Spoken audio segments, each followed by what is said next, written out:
Primera R, resolver ahora. Es decir, la etapa 1 es afrontar la crisis.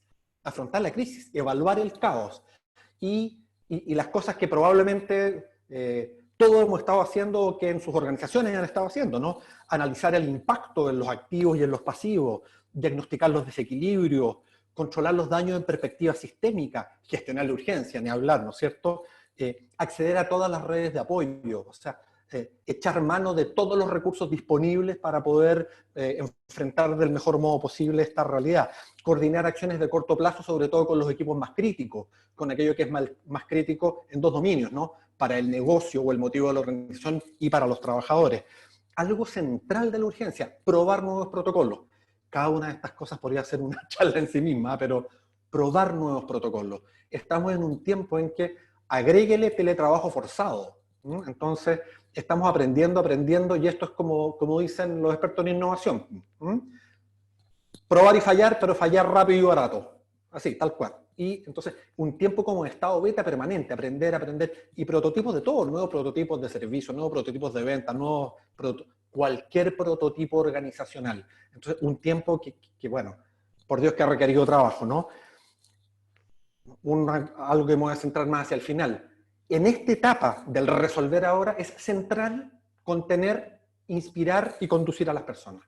Contener. No estoy diciendo ninguna novedad, pero estamos en una montaña rusa emocional de tal nivel, bueno, ¿para qué voy a explicarlo? Todos probablemente conocen la U de las emociones que armó Elizabeth Kubler-Ross, pero esto de, primero, miedo, después negación, rabia, después al fondo del pozo, y después de a poco ir saliendo desde la aceptación.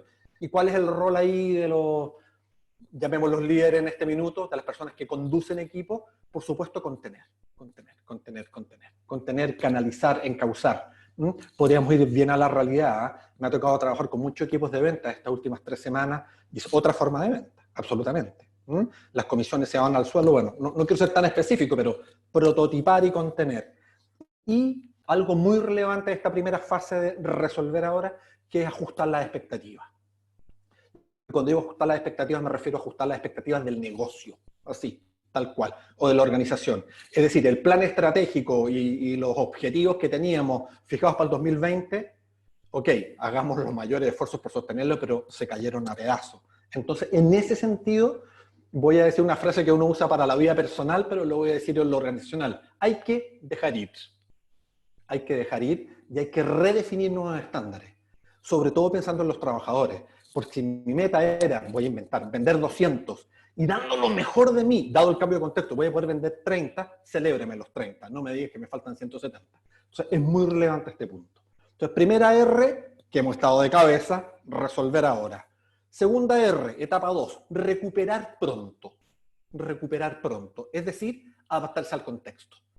Y ahora que se habla de incipientes planes de retorno al trabajo o de desescalada, como dicen acá, es fundamental administrar los desequilibrios y rebalancear los recursos. La cantidad de ajustes presupuestarios van a ser muchísimos, y van a ir a aquello que las organizaciones o los equipos directivos consideren que es lo prioritario, ¿no? Después vamos a ver qué es lo prioritario en este tiempo. Esta discusión un poco artificial de los países, si cuidado de la economía o cuidado de la salud, que es probablemente un poco la misma tensión que tienen los directivos, ¿no? Resultados o gente, vamos a ver cómo resolver eso. Bueno, por supuesto, coordinar en la segunda fase de recuperación, generar redes de trabajo, coordinar trabajo en red, eso voy a hablar después, impulsar los liderazgos redárquicos, ya lo voy a explicar también, analizar posibles escenarios de alianza, definir nuevos protocolos, crear un plan de comunicación. Y esto es súper importante, crear un plan de comunicación, porque cuando las personas, la gran mayoría, vuelva a trabajar, hay algunas que no pudieron teletrabajar, hay muchas que siguieron dándole continuidad a la operación y al servicio, es lo que algunos han llamado el re-onboarding, así como la reinducción. Y hay que hacer un re-onboarding. Vamos a tener otras formas de convivencia. Es otra organización. Van a ser otros protocolos. Somos otras personas. Entonces, es muy central hacer un diseño muy cauteloso de ese re-onboarding. Y, por supuesto, gestionar las expectativas de las personas, ¿no? Y la tercera fase, la tercera R, es reconstruir luego. o si usted quiere rediseñar el futuro, ¿no? Y aquí, bueno, hay que planificar mucho más allá de la crisis, hay que afrontar los desafíos adaptativos. Me refiero a la lógica de Heifetz, de Harvard. Desafío adaptativo, en el borde. Pensar lo que no hemos pensado, crear lo que no hemos creado.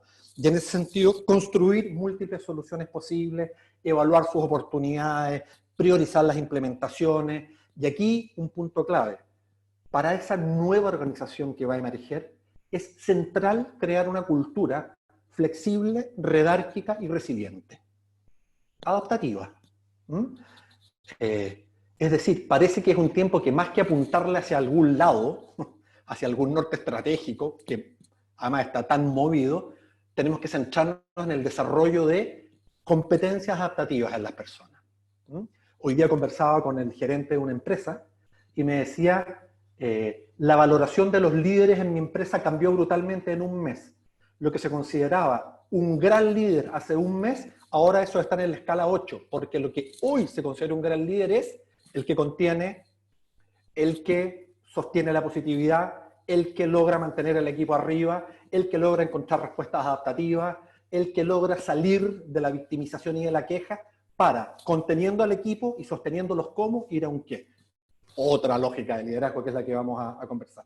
Y por supuesto, las cosas que son más evidentes, ¿no? Hay que recalibrar la estrategia. Y como vamos a tener que recalibrar la estrategia, va a haber que modificar o perfeccionar los objetivos, las metas, los procesos y los indicadores. Quise partir por este lado, ya llevo hablando un buen rato, pero quise partir por este lado para darle realidad.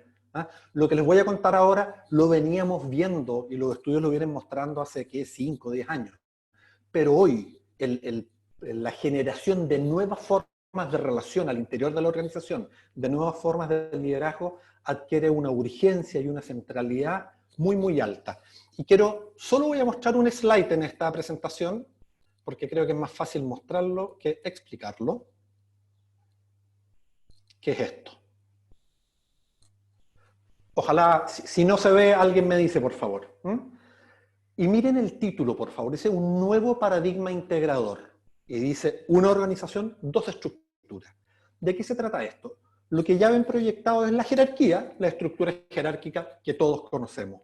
Esa estructura jerárquica, proviene de la división del trabajo para poder hacerlo, pero la división del trabajo tiene dos partes, que es la separación y la integración. Y da la impresión que nos hemos quedado en la separación y nos hemos perdido los mecanismos de integración, de comunicación y de agregación. Entonces, como se usa en la mayoría de las organizaciones, es un mecanismo para planificar, presupuestar, organizar y tener métricas. Entonces, como dice ahí, hacer lo que sabemos hacer, produciendo resultados fiables. Y aquí tengo una pregunta y les pido que abran los micrófonos, contéstenme por favor, dialoguemos. Esas son las ventajas de la jerarquía. Por favor, anímense. ¿Cuáles son las desventajas de la jerarquía? Cortito, así, 4 o 5 palabras. ¿Cuáles son las desventajas de la jerarquía? Lo escucho. Hola, Rocío, desde Argentina. Creo que la principal desventaja es que se pierde de vista la diversidad de puntos de vista y de opiniones que se pueden tener en todos los puestos de trabajo. Excelente. Gracias, Rocío. ¿Quién más? Acá, Antonio de Chile. Hola, Ignacio. Hola, Antonio. Un abrazo. Poco flexible, poca flexibilidad. Cada uno tiene un rol que cumplir y no puede hablar nada más de lo que corresponde a su rol. Sí, qué potente. De hecho, hay una frase que alguna vez escribí que es: las personas confunden su ser con la cajita de su cargo. O sea, meten el ser en el cargo y se empiezan a desapasionar. Brutal. Gracias, Antonio. Un abrazo. ¿Quién más? Hola, Ignacio. Hola, Víctor. Víctor, de acá de Chile también. Junto con lo que decía el colega anterior, la poca rapidez, tengo la sensación de que en una estructura tan rígida como esa, las decisiones, si no vienen desde el CEO o tienen el apoyo del CEO, son muy lentas. Y hoy día, en un ambiente cambiante, no sé si funcionan tan bien. Eso, o sea, se produce un efecto embudo en las decisiones y lentifica brutalmente. Yo requerimos rapidez y agilidad, eso que veníamos escuchando hace un rato. Gracias, Víctor. Gracias, Víctor. ¿Alguien más? Acá, Ignacio. Sí, hola, Loreto. de Chile también. Mira, yo lo que quería complementar es un poco lo que ya han dicho y que tiene que ver con la falta de sinergia entre los equipos y que a largo plazo puede producir la pérdida de la cadena de valor. Yo creo que en la medida de que uno se empieza a encerrar o a encasillar en los respectivos cargos, en algunos casos se pierde la conexión con el aporte de ese cargo a la organización. Las personas son mucho más que funciones, aportan mucho más que su función en su cajita. Y eso a veces no se aprovecha al 100% en las organizaciones. Extraordinario, Loreto. Imposible más de acuerdo con lo que estás diciendo. O sea, se nos trata como un recurso en un cargo y no como una integración de fortalezas en red, ¿no? Claro, y al final tiene que ver con esto de aprovechar lo que decía la primera persona que habló, como la gestión diferenciada de las personas que componemos la organización. Por supuesto. O sea, la capitalización de la diversidad, voy a decirlo de esa manera. Exacto. Y cómo esa diversidad y la inteligencia colectiva es la que genera creación de valor en distintos puntos. Exacto. ¿No? Bien, exacto. Extraordinario. Muchas gracias, Loreto. Bueno, genial, les agradezco la participación. Voy a disparar otros efectos de jerarquía, ¿ah? De la hiperjerarquía. Guerras de poder. Todos tratan de influir en el influyente. Pelean las áreas, la gerencia, los departamentos, y se arman camarillas.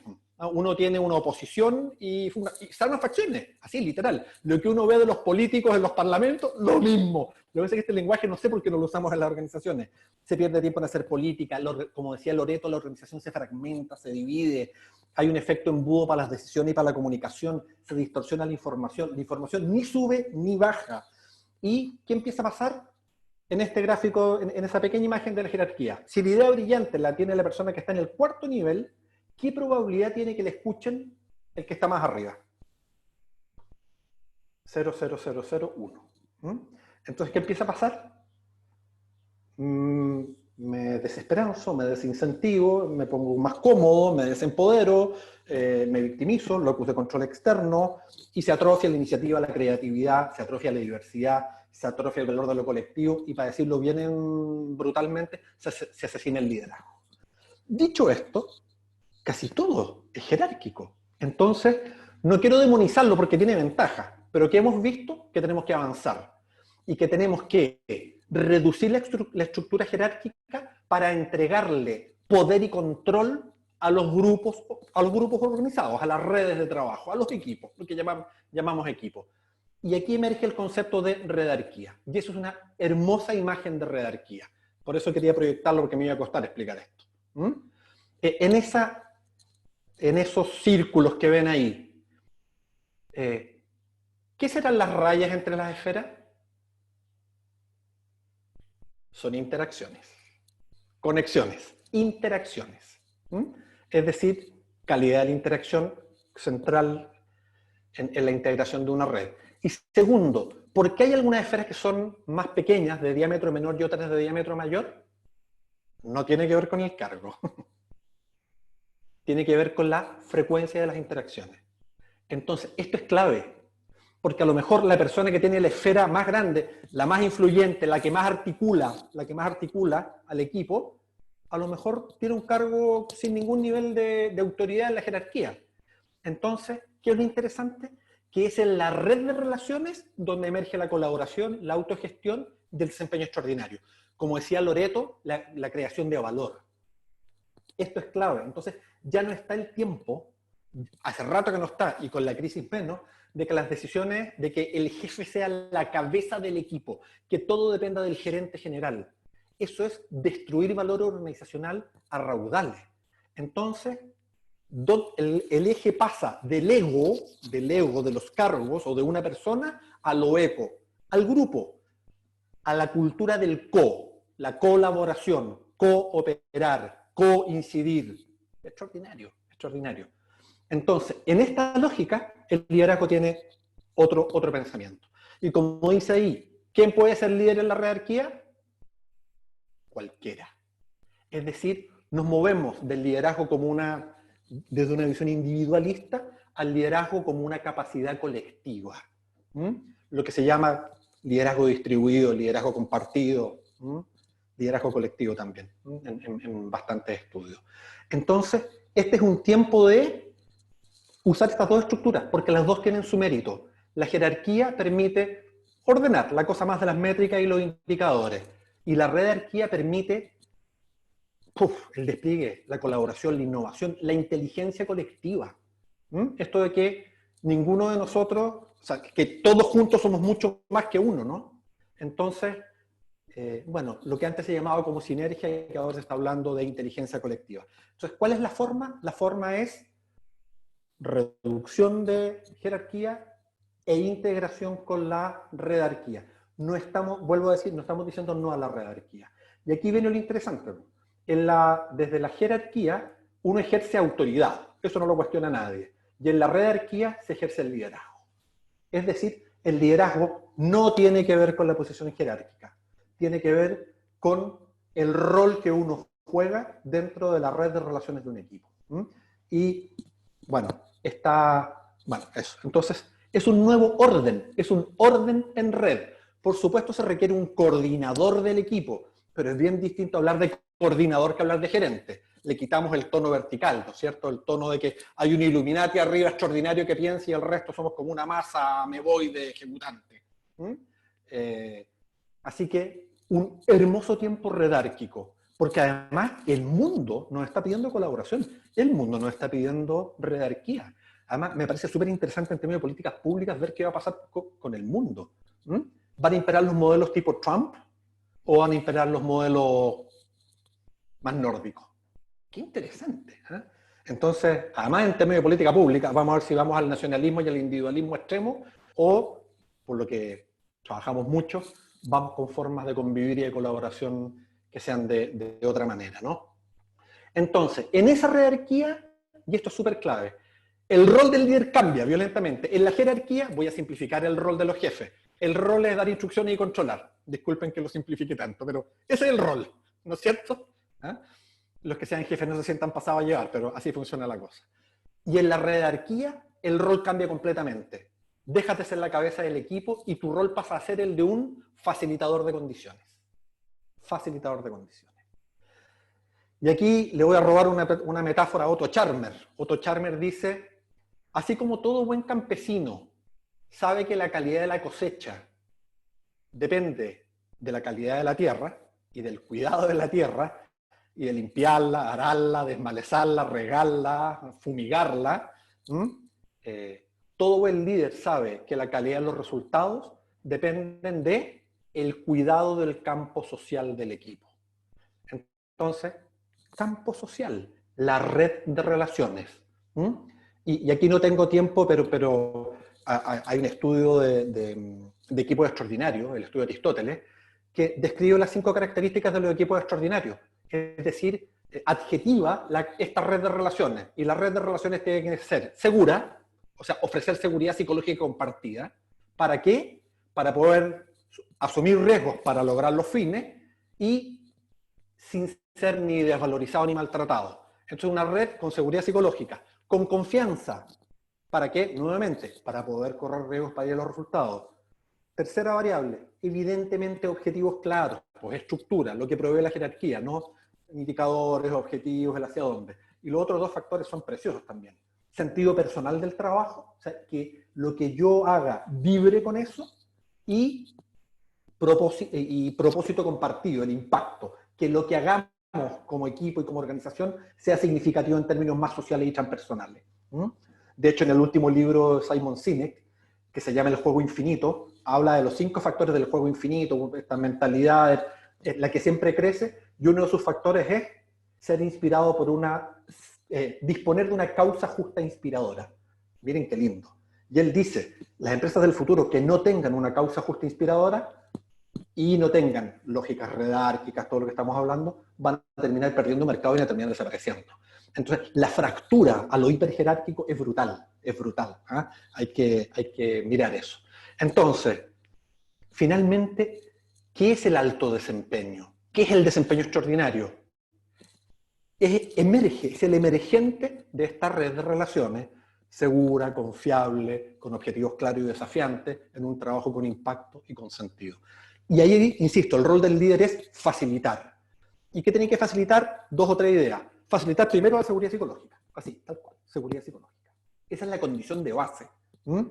Insisto, no tengo tiempo de explicar, pero todos sabemos que si nos sentimos amenazados, nos parapetamos, función primera del cerebro, defendernos, damos 2 pasos para atrás, protegemos el yo, y por supuesto, como no queremos que nos despidan, trabajamos. Pero trabajamos ineficientemente, porque ni tan poco que me despidan, ni mucho que me agredan. Entonces, la gente empieza a jugar como a la quietud, así, a poner carita de planta. Entonces, condición de base, seguridad psicológica. Por supuesto, condiciones de resultado. Hay que fijar un alto estándar y dar feedback alto estándar. A las personas nos gusta sentirnos desafiados. Lo que no nos gusta es que nos pongan metas inalcanzables, ¿no es cierto? Y nos revienten. Pero altísimo estándar y feedback cuando cualquiera se desalinea o lo que sea. Tercero, condiciones emocionales, las que estamos hablando. Positividad, confianza y contención. Es decir, que la red de relaciones, la red de interacciones del equipo opere como un refugio. Y aquí la seguridad psicológica tiene 2 funciones. Opera como refugio, como cuando un niño se golpea, corre donde su mamá, y después que sano mis heridas, ¡pum!, opera como despliegue, refugio y despliegue. O si usted quiere, el lenguaje más organizacional, cuidado y apoyo emocional para ir al desempeño y hacer lo que tengo que hacer. Hermoso. Eso lo tiene que cautelar un jefe. Si un jefe no construye este espacio, las personas nos vamos a ir hacia atrás. Insisto, vamos a trabajar el mínimo operante no despedible. Y también es súper relevante las condiciones de aprendizaje. Es el jefe el que tiene que garantizar el desarrollo, asegurarse del desarrollo de competencias de las personas. Me salté condiciones como condiciones higiénicas, tecnológicas. Estoy hablando de lo que hace diferenciación en un líder extraordinario, ¿no? Entonces, esa es la invitación, ¿no? La invitación es a entender que estamos en un tiempo de liderazgo colectivo, que estamos en un tiempo en que las formas de trabajar y de convivir e interactuar me parece que llegaron para quedarse. Además, voy a decirlo de esta manera, se intuye que aquellas organizaciones que perseveren en lo muy vertical, en el que es uno el inteligente y el resto coordina y ejecuta, van a perder valor competitivo rápidamente. La capacidad de creación de nuevas alianzas, nuevos productos, nuevos servicios, porque están botando mucho poder. Y aquí un par de ideas para los líderes redárquicos. El líder redárquico tiene que ceder control y tiene que dirigir menos. Quiero ser súper directo. Es decir, el otro día hacía un coaching con un gerente general y le explicaba esto, y me decía, él muy tradicional, iba a decir colonial, pero muy tradicional. Entonces me dice, Ignacio, pero ¿me estás diciendo que tengo que entregarle poder a la gente? Sí, le decía yo. Eso más o menos yo creo que lo comprendía bien. Pero me decía, yo no quiero perder poder. Y yo le decía, mira, si tú un 15% de tu poder se lo pasas al equipo, ¿qué crees que va a hacer el equipo? ¿Lo va a depredar? ¿Van a dejar de trabajar? ¿Se lo va a farrear? Lo que van a hacer es que van a generar la articulación de las competencias colectivas, todo el emergente colectivo, y se va a multiplicar el poder. Y eso, de nuevo, innovación, inteligencia colectiva, creación de valor, mejoramiento de procesos, camiseta. Entonces, finalmente, el liderazgo redárquico tiene 2 grandes objetivos, que es resultados de la compañía y desarrollo, despliegue y bienestar de los trabajadores. Así que, por supuesto que hay que dirigir menos, por supuesto que hay que ceder poder, y claro, y lo digo por supuesto, pero aquí viene un desafío tremendo. Es que esto no se enseña en un cursito de liderazgo. Yo hago cursito de liderazgo, pero esto no se enseña en un cursito de liderazgo, porque esto es un cambio de mindset, ¿no es cierto? Entonces, aquí es donde se nos pone un poco más complejo, porque hay gente que me dice, sabe, yo conozco, y te describen una persona muy rígida, muy centrada en el logro, sin ninguna preocupación por la gente, y te dicen, ¿y esa persona va a cambiar? Y la respuesta, sin darse muchas vueltas, es no, a menos que tenga una crisis violenta y él genere autoconciencia y autoconocimiento. Entonces, ahí viene la segunda pregunta, que siempre es como, pero es que es el dueño de la empresa, entonces los que estamos abajo no tenemos ninguna opción. Y aquí viene el gran cambio. Todos los que hemos estudiado administración, management, todo lo que quieran, recursos humanos, yo creo que nos instalaron una enseñanza errada, brutal. Nos dijeron que el cambio era desde arriba hacia abajo. ¿Han visto eso alguna vez? Más allá de que lo digan los libros de DO y de administración. Yo lo he visto una vez en 30 años. Entonces, ¿qué muestran los estudios de equipo efectivo y los estudios de seguridad psicológica? Que el cambio, ¿dónde se produce? A nivel local, micro y local, en cada equipo, en el espacio de influencia de cada persona. Cuando tú le explicas esto a un supervisor, que está lejos, lejos del equipo gerencial y nunca lo van a invitar a un directorio, se le aparece un espacio de empoderamiento, de compromiso y de responsabilidad brutal. Y ayuda mucho la distinción qué, cómo, resultados y formas de relación. Porque normalmente a los directorios tradicionales lo que les importa es la rentabilidad. Punto. Yo no sé si han estado en directorio. ¿Ustedes creen que los directores están preocupados de los estudios de clima? Con todo respeto a los que amamos los estudios de clima. Es un dato, le importa el qué. Entonces, con estos modos redárquicos en mi propio espacio de influencia, generando todo lo que hemos hablado, la gente va a estar muy bien y los números se van a disparar. Entonces, ¿cómo blindamos este cómo colaborativo y redárquico? Con buenos resultados, ¿se entiende? Porque la otra persona va a ir a mirar el resultado y no va a pasar, oye, yo no quiero que haya positividad en este equipo, no, yo quiero que haya inseguridad psicológica, quiero que aumenten las tasas por licencia psiquiátrica. No se van a meter ahí, si no lo van a ver.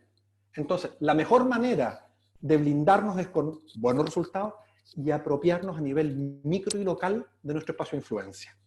Y esto, siendo jefe o no siendo jefe. Sabemos que el liderazgo es protagonismo de la propia capacidad de influencia. Eso quería compartir, pues, sí, en este ratito. Preguntas, comentarios, discrepancias, tomates.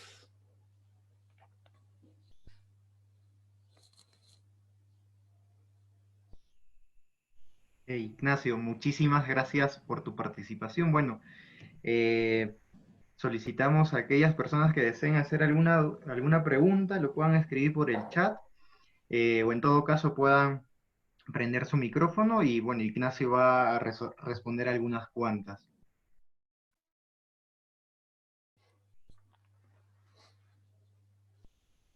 Quiero tomar un comentario. Acá en el chat, Marco Olivares, hola Marcos, dice, este proceso de cambio que estamos viviendo ahora va a impactar fuertemente a la jerarquía, que debiera tender a adaptarse o desaparecer.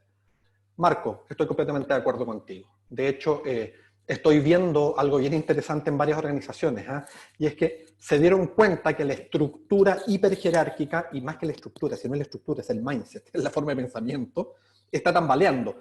Entonces, veo que están poniendo como prótesis, como tratando de afirmarlo. Se va a terminar cayendo igual. O lo que he visto en varias organizaciones latinoamericanas, que esto que yo lo mostré de las dos estructuras, es una cosa muy rara porque en un lado están los de administración y en el otro lado están los de innovación. ¿Se entiende? Que es y la lógica es integrarlo. Es como en un lado los sobre 50 y en el otro lado los millennials. No tiene ningún sentido. Porque lo que tenemos que hacer es empezar a modificar las formas de pensamiento para llevarla a pensamiento colaborativo. Y en ese sentido, toda mi adhesión para las metodologías ágiles. Porque las metodologías ágiles tienen a la base supuestos de horizontalidad, de colaboración, de inteligencia colectiva, que los vemos hace mucho rato en aplicaciones como Waze y un montón de otras, ¿no? Entonces, lo interesante también es que mucha gente está queriendo introducir metodología ágil, pero querer introducir metodología ágil con mentalidad hiperjerárquica es una locura, porque va a generar mucho daño, la gente lo va a pasar muy mal. Entonces, podríamos ponernos, yo no soy muy darwiniano, no me gusta tanto la teoría de la evolución, pero probablemente estamos en un tiempo en que el lema es muévete o muérete, ¿no? O sea, adáptate, genera estas formas redárquicas, estas culturas adaptativas, flexibles, veloces, pero vuelvo a decir, eso pasa por un cambio de mindset, y eso pivota en el autoconocimiento. En realidad la gente, en general la gente, cada uno de nosotros, no es que no esté, no es que uno esté a la altura de sus posibilidades, uno está a la altura de sus creencias. Entonces, lo que yo encuentro alucinante de este tiempo es que es un tiempo para ampliar las creencias, para repensarlo todo, la verdad. Desde mí, cada uno, mi lado luminoso, mi lado fraudulento, mi luz, mi sombra, las formas de relación, el exceso de apariencia, esto que la gente pone una foto en Facebook y después lo conoce y pesa 50 kilos más, no sé, cualquier cosa. Es como que hay una cierta llamada a lo sobrio, a lo austero, al origen, a lo comunitario, ¿no? Y bueno, veamos cómo se articula esto en términos de políticas públicas, pero al menos uno con su pareja, con su familia y en cualquier espacio de influencia que vaya teniendo. Ignacio, gracias por tu respuesta. Tenemos 3 preguntas para poder responderlas. Una es de Michael Pretel. Dice, buenas noches, Ignacio. ¿Cómo iniciar el cambio de una estructura jerárquica a una estructura redárquica? Bien, lo voy a decir de la siguiente manera. Yo primero no cacarearía mucho esto, porque la gente se asusta profundamente. Creo que tiene que ser a través de prácticas específicas. En ese sentido, introducir prácticas colaborativas, introducir prácticas ágiles, introducir liderazgo distribuido, pequeñas prácticas. Me parece que esa es la manera en que se genera el cambio. Muchas veces hablamos de transformación cultural, que es tan grande, y yo cada día soy menos amigo de esas palabras grandes, y me parece que el cambio cultural sucede por pequeñas prácticas sostenidas. Voy a poner un puro ejemplo. 15 años atrás, 20 años atrás, cuando llegó el Balance Scorecard, el cuadro de mando integral, nadie quería que el Balance Scorecard, no había pretensión de que fuera una transformación cultural, pero de tanto aplicarlo, generó transformación cultural. Y abrimos las perspectivas y empezamos a pensar en las 4 o 5 dimensiones. Acá es lo mismo. Entonces, elegir con pinzas prácticas colaborativas, metodologías ágiles, prácticas redárquicas, y, para ser bien directo, tiene que cambiar la forma en que se concibe la formación del liderazgo.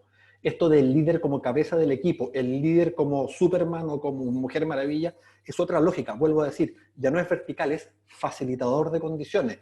Es como el qué siempre lo tenemos, es como un guardián del cómo. Entonces tenemos que ir a un liderazgo firme en el rol y redárquico, cercano en el cómo. Y ese es el arte, ¿no? Ese es el arte de este tiempo. ¿Ah?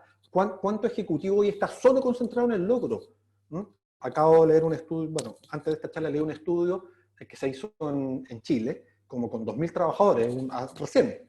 Y la mayor crítica a los trabajadores es que la empresa está despreciando su salud mental. O sea, puro logro y nada de cuidado de la gente. Entonces, ¿cómo balancear exigencia con cuidado?